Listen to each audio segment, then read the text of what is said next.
오늘 우리는 혈루병 앓는 여인이 고침받은 기적사건을 통해서 구원의 중요한 원리들을 깨달으며 과연 우리 또한 어떻게 구원받을 수 있는가를 교훈을 받게 됩니다. 첫째 교훈은 예수님께로 누구든지 나아가는 길이 열려 있다는 것입니다. 이전 같으면 이 여인은 불결한 사람이기 때문에 성전에 들어갈 수 없었어요. 성전은 고사하고 성전 뜰도 밟지 못하게 철저히 율법으로 금하고 있었습니다. 구약은 율법에 의해서 의롭게 된 자만이 하나님께 나아갈 수 있는 시대였습니다. 그러나 누가 율법 앞에서 하나님께 의로울 수 있단 말입니까? 율법은 우리가 죄인임을 깨닫게 해주고 하나님으로부터 심판받을까봐 두려움에 떨게 만드는 것입니다. 그러나 사랑하는 교우 여러분, 이제 율법 시대가 지나고 은혜 시대가 왔음을 믿으시기를 축원합니다. 어떻게 은혜가 왔나요?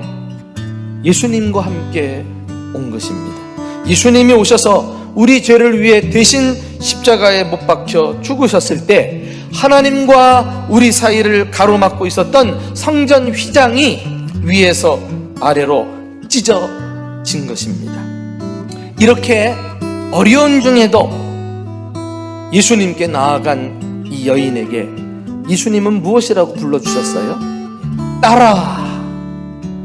우리 역시 예수님께로 나아가면 우리에게 하나님의 자녀된 권세를 주시고 이 땅에 불행을 잠재우시고 진정 행복한 삶을 살게 해 주실 줄로 믿습니다.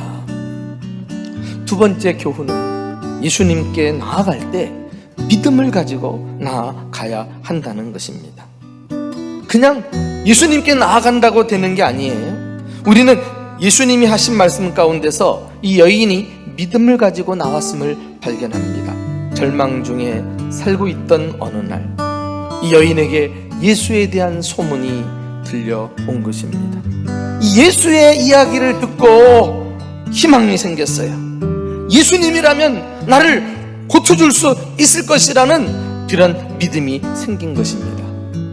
죽은 자를 살리고 병든 자를 치료하며 거라사의 귀신을 쫓아내시고 광풍을 꾸짖어 잠잠케 하신 예수, 그분이 어느 날 자기가 사는 동네인 가버나움에 오신다는 사실을 알게 되었습니다.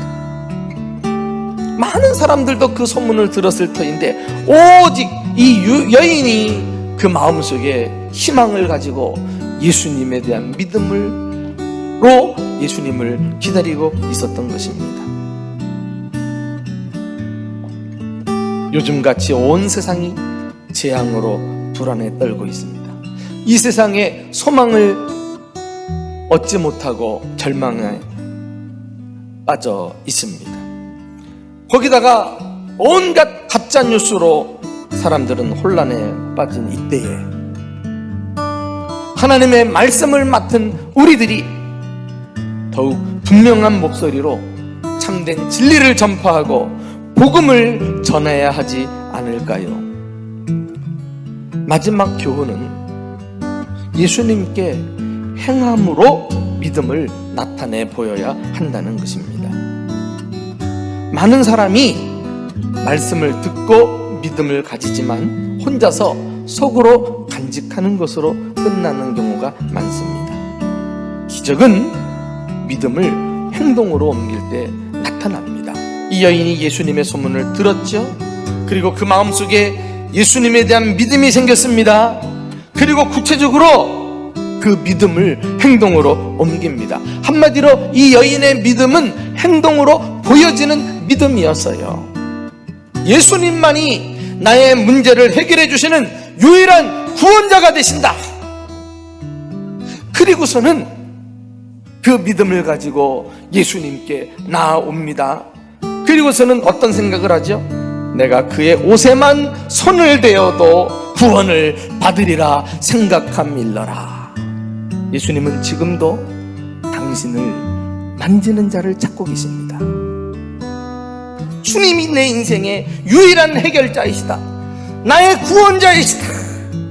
그리고 자신이 가지고 나온 문제를 주님 앞에 내어드리고 주님과 접속이 일어나는 순간 주님의 그 풍성한 자원이 우리에게도 흘러와서 상상할 수 없는 기적같은 축복을 누리게 될 줄로 믿습니다. 오늘도 살아 역사하시는 주님께서 믿음으로 주님께 손을 대는 자들마다 이런 놀라운 은혜와 행복한 삶을 살아가게 되는 축복을 허락해 주시기를 예수님의 이름으로 축원합니다.